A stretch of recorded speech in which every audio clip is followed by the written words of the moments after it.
Bien, hola a todos de nuevo. Durante este tutorial vamos a trabajar los bloques de datos. Estos bloques tan curiosos de aquí que nada más seleccionarlos no tienen ningún bloque en su interior y que generan la visión de dos pestañas, una para crear variables y otra para crear listas. Estos bloques están dentro de todo el bloque relacionado con crear código, porque la verdad es que una vez se dominan convierten el código de Scratch en algo totalmente diferente a lo que estás acostumbrado a utilizar con anterioridad. Si bien es verdad que la interacción entre bloques no cambia del sistema en línea descendente, como ya os he contado anteriormente, y el sistema de bloques dependientes, pero hace que Scratch se convierta en una herramienta que puede hacerlo prácticamente todo. La verdad es que cuando yo se lo presento a los alumnos que son más pequeños, lo primero que les digo cuando les hablo de la herramienta es que Scratch lo puede hacer todo. Y ante la lista de preguntas de ¿y el personaje puede saltar? ¿Y el personaje puede volar? ¿Y el personaje...? Siempre les digo, Scratch lo puede hacer todo. Y podréis hacer todo lo que queráis con él una vez aprendamos a utilizar los bloques de variables y de listas. Por eso estos bloques están aquí. Por la complejidad que tienen a la hora de usarlos y el salto cualitativo que le dan al uso de la herramienta. Pero bueno, no voy a dedicarle más tiempo a hablaros sobre lo que pueden hacer, y lo que sí que voy a hacer es enseñaros a utilizarlos. Cómo crear la variable, cómo crear la lista y qué bloques componen cada uno de los conceptos y para qué nos pueden ser útiles. Así que vamos allá. Empezaremos con los bloques de variables. Como ya he comentado anteriormente, el primero del juego de bloques de datos que vamos a utilizar es las variables. Lo primero que me gusta mencionar con respecto a los bloques de variables es, para que lo entendáis, estos bloques sirven para crear un valor virtual que podemos asignar a la pantalla o no, ahora os enseñaré cómo, con el que podemos relacionar otros elementos y que nos permitirá desarrollar condiciones, detonar eventos. eh, Así que os cuento cómo podemos empezar a trabajar con ellos. Lo primero que debemos hacer para crear una variable es darle a esta pestaña. Entonces nos preguntará si queremos crear una variable para todos los objetos que hay en el escenario, en este caso solo tenemos uno, o solo para ese objeto. Yo generalmente recomiendo que la variable se cree para todos los objetos. Nunca sabes cuándo la vas a poder necesitar en otro objeto, y andar trabajando con ella para luego darte cuenta de que la podrías necesitar en otro objeto y no la tienes es un poco lata. Crearla para todos los objetos y luego no utilizarla en los otros objetos no supone ningún problema. Por lo tanto, es una buena idea elegir siempre la primera opción. Le ponemos un nombre a la variable. En este caso la llamaremos ejemplo. Y fijaos lo que pasa. De repente, 5 bloques que sí se parecen más a lo que estamos acostumbrados a utilizar en Scratch aparecen. Si os fijáis en el primero, os he comentado al principio que hay una manera de asignarlo a la pantalla o no. Tenemos aquí el valor de nuestra variable. Ahora mismo es 0 porque no hemos trabajado con ella. Habrá algunos proyectos en los que nos interesará que la variable se vea en la pantalla, pero en otros no. Es tan sencillo como marcar o desmarcar la casilla. En sistemas de puntuación, por ejemplo, si utilizamos una variable para puntuar los éxitos o fracasos de aquel que está probando el programa, es aconsejable tener la variable. Pero sin embargo, si la utilizamos para detonar eventos, por ejemplo, a veces no nos interesará tenerla. Por ahora la vamos a dejar ahí para que podáis ver claramente lo que hacemos con ella. Este primer bloque que veis aquí es, en mi opinión, el que a nivel estético puede parecer el menos importante, pero que sin embargo es vital para que nuestra variable pueda servir, como he dicho anteriormente, como detonador de eventos o como relación con otros bloques. Como hemos explicado anteriormente en tutoriales de este mismo bloque, podemos, por ejemplo, utilizarlo para decir que si nuestra variable es mayor que un número X, vamos a decir 3, entonces pase algo. Imaginaos, al clicar en este objeto, si el ejemplo es menor que 3, entonces muévete 10 pasos. Si os fijáis, el valor de la variable de ejemplo es brutal, porque es, como he dicho anteriormente, la que la relaciona. Pero ese valor no tiene sentido si no utilizamos anteriormente el resto de bloques de variable para darle distintos valores a nuestra variable. Bien, vamos a hablar de este segundo bloque. Este bloque nos dice fijar el valor de la variable, en este caso ejemplo, a un número determinado. Nos puede servir para que, por ejemplo, si queremos que ocurra que si ejemplo es menor que 3, entonces el personaje se mueva 10 pasos, nosotros le demos a la tecla espacio y le digamos, oye, fija ejemplo a 2. Al presionar espacio, fijaos aquí, nuestra variable ejemplo se mueve a 2 y entonces al clicar en este objeto, nuestro personaje se movería. ¿Bien? Esto tiene mucho sentido sabiendo que existe este otro bloque. Este otro bloque nos dice que, utilizado con un bloque de inicio o otros bloques de los que desencadenan eventos, cuando ocurra lo que sea que hayamos dicho que queremos que ocurra, en este caso un evento por ejemplo, nuestro valor de variable cambia en 1, en 10, en 100, en lo que nosotros queramos. En este caso, al presionar la tecla de arriba, el valor de nuestra variable ha cambiado de 2, que era el valor anterior, a 102. Este efecto además, si os fijáis, dice cambiar ejemplo por 100. La gramática aquí es un poco confusa, pero a lo que se refiere es a sumar el valor 100 cada vez que ocurra esta situación a nuestra variable. Si yo le vuelvo a dar, fijaos lo que pasa. Mi variable aumenta el valor que le he dicho tantas veces como yo lleve a cabo esta acción. Por este tipo de situaciones, si ahora os fijáis, al cliquear en mi gato, como su valor es mayor a 3, bastante mayor de hecho, el gato no se mueve. Sin embargo, si yo ahora le doy a espacio, el valor vuelve a 2. Y por lo tanto mi gato se mueve. Si le doy a espacio 2 veces, el valor no va a variar, porque el segundo de los bloques de variables lo que hace es fijar el valor de la variable en el número que nosotros le hayamos dicho. Por otro lado, existen otros dos bloques que son utilizados en situaciones muy concretas. Por ejemplo, imaginaros que yo quisiera que el valor de mi variable se viera durante un tiempo concreto, ¿vale? Pero al mover esos 10 pasos, quisiera que la variable, por ejemplo, vamos a decir primero, se escondiese. Veamos qué pasa. Fijaos, aunque yo no lo haya marcado manualmente aquí, el valor de la variable ha desaparecido. Esto nos puede interesar para sistemas de puntuación o para proyectos que están basados en dar pistas sobre cómo funciona el código al principio, enseñando la variable y cómo va cambiando, y luego posteriormente eliminar esas pistas para hacérselo más complicado a aquel que está probando nuestro programa. Lo mismo que ocurre en esa situación, pero a la inversa ocurre si cambiamos el bloque esconder variable por el bloque mostrar variable. ¿Os fijáis? El valor de nuestra variable ha vuelto. Estos bloques de variables parecen bastante sencillos.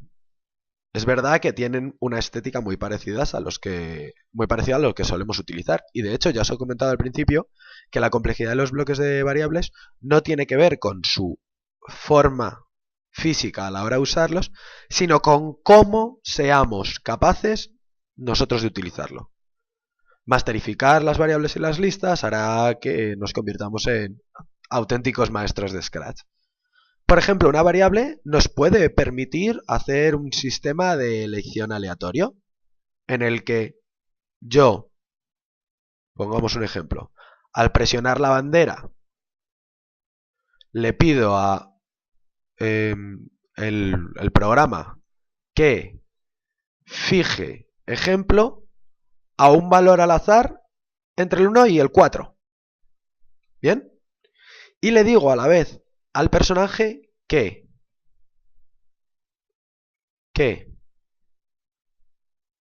al presionar la bandera. Espera un segundo para darnos un poco de margen porque a veces se solapan eventos que ocurren con un comando parecido. Entonces le voy a dejar que espere un segundo para que claramente la variable se fije a un valor al azar entre 1 y el 4. Y entonces, después de esperar un segundo, si el valor de mi variable ejemplo es igual a 3, se muestre, pero quiero que haga más cosas. Imaginaos que quiero un efecto al azar dentro de las 4 opciones que tengo, del 1 al 4. Le digo, si es igual a 3, muéstrate. Escóndete, porque mostrarse ya se está mostrando. Vamos a decir, escóndete. Si es igual a 2, por ejemplo, piensa, si es igual a 1, cambia de disfraz. Y si es igual a 4, que es la que nos queda, cambia el efecto color por 25. Bien, si os fijáis tenemos una manera de elegir un elemento aleatorio. Al presionar la bandera, el valor de variable cambia, concretamente en este caso se ha quedado en el mismo que estaba, 2, y mi personaje piensa, si le vuelvo a dar, elige 1, y lo que ha hecho ha sido, fijaos, cambiar de disfraz. Si le doy otra vez, ha elegido 4. Perfecto, tengo al gato de distinto color. Tendríamos mucha suerte vía azar de que lo siguiente que pasara fuera que eligiera 3, pero vamos a probar por si acaso. No, ha vuelto a cambiar de disfraz. ¿Entendéis ya el uso de las variables? Si os fijáis, hemos usado un código que comprendemos perfectamente, una relación de entre bloques dependientes. Pero la aparición de las variables aquí nos ha permitido generar un efecto que con otros bloques, sin contar con los bloques de datos, concretamente variables, nos habría sido imposible. A partir de aquí, cómo utilizar las variables para conseguir efectos, inicios de programa o condiciones, como en este caso estamos haciendo, entra dentro de la capacidad de utilizar el programa que cada uno tengáis. Bien, pues esto es todo lo que hay que ver de los 5 bloques que componen una variable. Ahora, más adelante, vamos a hablar de la creación de listas. Como os he contado anteriormente, ahora vamos a empezar a ahondar un poco en los otros tipos de bloques de datos que hay, concretamente las listas. Estas listas nos permiten generar una agrupación de elementos, una lista de elementos que podemos combinar con otros bloques o entre ellas.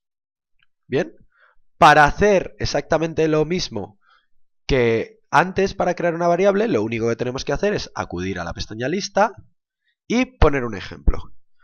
Podría poner ejemplo, como he hecho anteriormente, pero voy a aprovechar y para enseñaros cómo se relacionan entre ellas las listas, voy a crear una lista que se llame pregunta y una lista que se llame respuesta.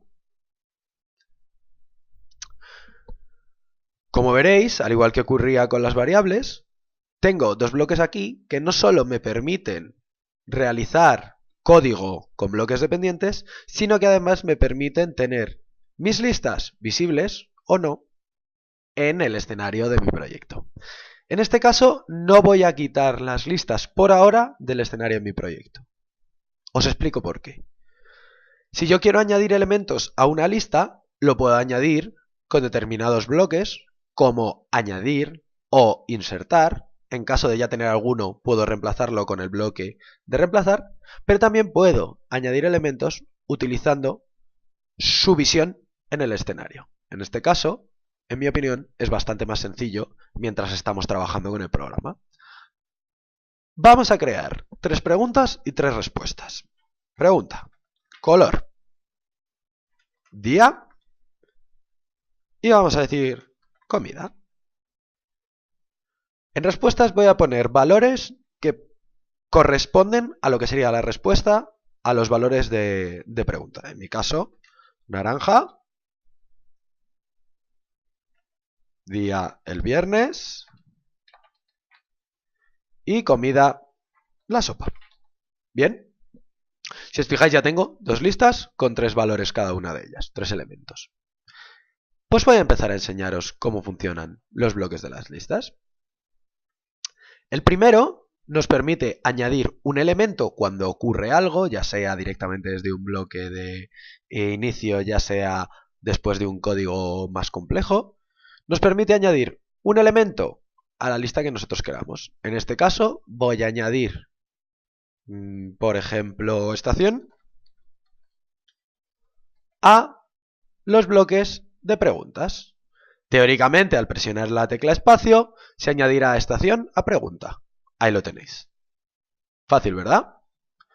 Si quiero hacer lo correspondiente en el otro bloque, simplemente tengo que crear un código que haga exactamente lo mismo.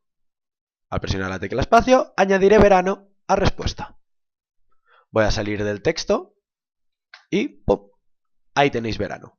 Si os fijáis, el bloque para añadir es tremendamente sencillo. Pero, además voy a aprovechar para enseñaros una cosa. Tantas veces yo le dé el espacio, tantas veces aparecerá mi opción en la lista.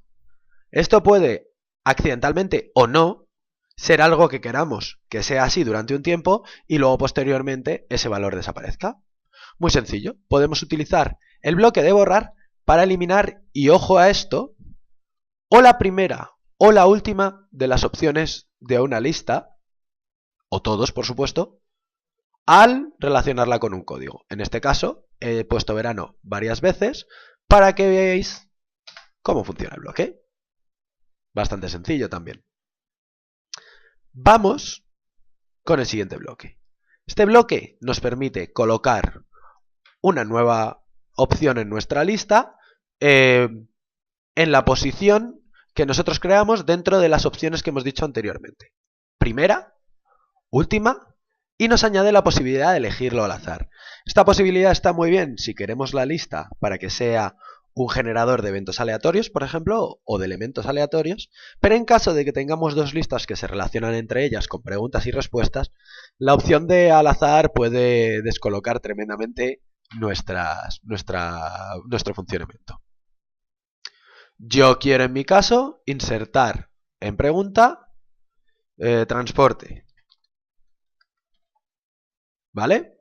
Y al presionar la tecla espacio, ahí ocurre. Está transporte. La primera, porque eso es lo que he marcado.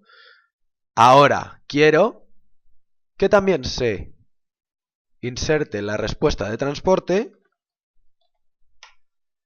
en la lista de respuestas. Veámoslo. Ahí lo tenéis. Por ahora, si os fijáis, los bloques son tremendamente sencillos. Vamos con el siguiente. Este bloque nos permite cambiar. Cambiar, es muy importante que entendamos la diferencia entre la suma, que ocurre cuando está utilizándose el bloque de añadir, y la sustitución, que es lo que ocurre cuando utilizamos el bloque de reemplazar. Por ejemplo, yo he dicho que mi transporte favorito es el coche, pero en realidad quiero sustituir el elemento número 1, coche, de la respuesta 1 con, vamos a decir, iba a decir andar, pero vamos a decir algo que tenga un poco más de sentido. Moto. Si os fijáis, coche ha sido sustituido por moto. Los bloques, como veréis, son un número elevado de bloques y pueden tener una complejidad, pero una vez domináis cuáles son los elementos que tenéis dentro de vuestras listas, estos bloques valen para modificarlos y para que tengáis el control de lo que estáis haciendo. Vamos a dedicarle un tiempo específico a estos 3 bloques de aquí, así que los saltaré para enseñaros los dos últimos antes. Son bastante parecidos a los que hemos visto anteriormente con las variables. Nos permiten, en función de lo que queramos en cada momento de nuestro proyecto, esconder cada una de las listas o mostrarlas. Siempre, por supuesto, hablando del escenario. ¿Vale? Bastante sencillo. Bien, pues vamos con estos tres bloques de aquí. Como veréis, son un bloque de condición y dos bloques de datos que tienen un valor bastante elevado en el caso de las listas, que por desgracia la variable no tiene. La variable solo puedes utilizarla específicamente porque está compuesta por un elemento, con un valor variable, pero un elemento. Sin embargo, aquí la lista está compuesta por varios elementos interiores. Por lo tanto, estos bloques nos permiten controlar la relación de dicha lista y sus elementos con otros bloques, realizando código dependiente. Bien, vamos a trabajar con estos bloques de datos y condición de los que os he hablado hace un segundo. El primero que vamos a trabajar es, en mi opinión, el más sencillo de todos ellos. Es este bloque de datos que nos habla del elemento número 1 o último, y también al azar, ya os contaré de esto ahora mismo, que integra nuestra lista. En este caso se refiere a la palabra que integra nuestra lista, al elemento. Hago esta especificación porque en el otro de los bloques de datos, el de longitud, el elemento al que se refiere, el concepto al que se refiere es diferente. Entonces, imaginaos que yo le digo al programa que al cliquear este objeto, si el elemento número 1 de respuesta es igual a moto, por ejemplo, el personaje haga algo. Por ejemplo, digamos, se mueva 10 pasos. O bueno, no, apunte hacia la izquierda, que es un bloque que utilizo poco en mis explicaciones. Como el elemento número 1 de respuesta es moto, el personaje apuntará hacia la izquierda. ¿Correcto? Si os fijáis, este bloque, como os he dicho anteriormente, vale para hacer alusión al elemento en sí, a la palabra. Lo veremos con este ejemplo. Di el elemento número 1 de la lista. Lo que el gato dirá de la lista respuesta es moto. Bien, como veis, este bloque hace alusión, como he dicho, a las palabras. Sin embargo, este otro bloque de datos no hace alusión a las mismas.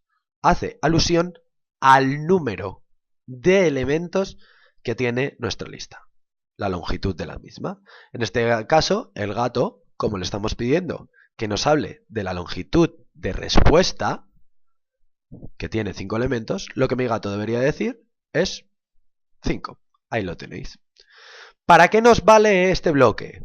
Por ejemplo, nos puede valer, os voy a poner un ejemplo rápido, para, por ejemplo, en una actividad en la que le pidamos que esté recopilando datos, llegue un momento determinado en el cual no queramos más datos y entonces le pidamos a nuestra lista que si la longitud de lista es mayor que 4, por ejemplo, vamos a decirle borra el número 1 de la lista.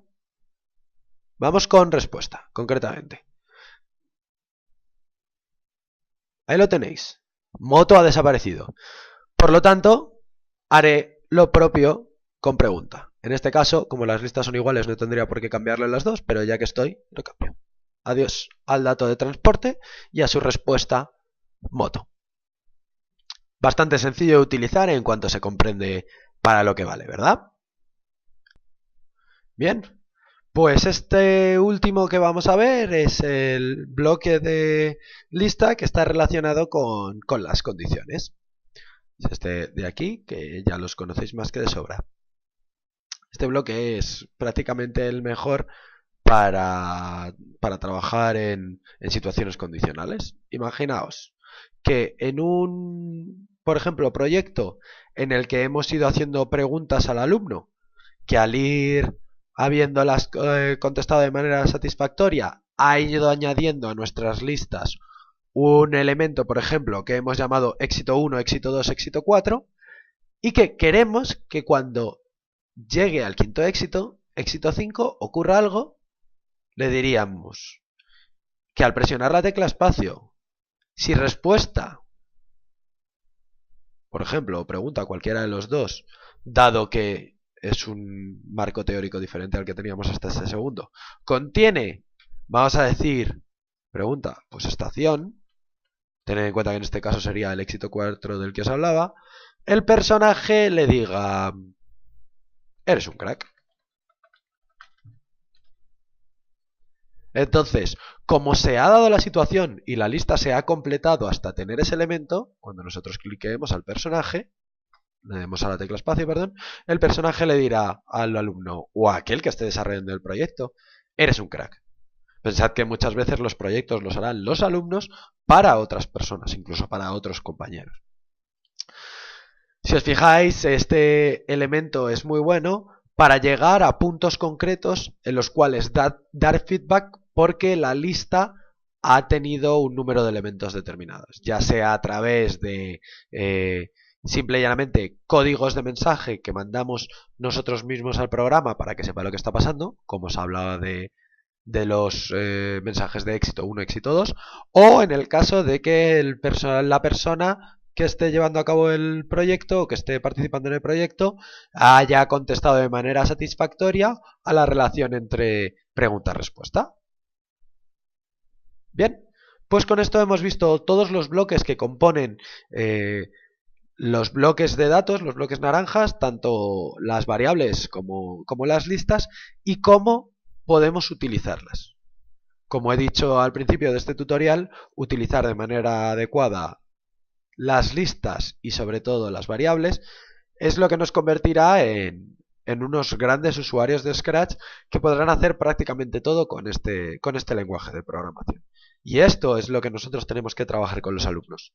La parte de variables y listas, la parte de los bloques de datos, es la que más les cuesta y la que más les hace sentirse realizados cuando la dominan. Y les lleva a tener una maestría impresionante con el programa. Bien, pues con esto me despido por ahora. Dentro de poco empezaremos con los tutoriales, los videotutoriales basados en cómo utilizar Scratch para trabajar específicamente en materias curriculares y con los videotutoriales de ejemplos sobre algunos proyectos que yo he utilizado en el aula y que han dado grandes resultados. Hasta pronto.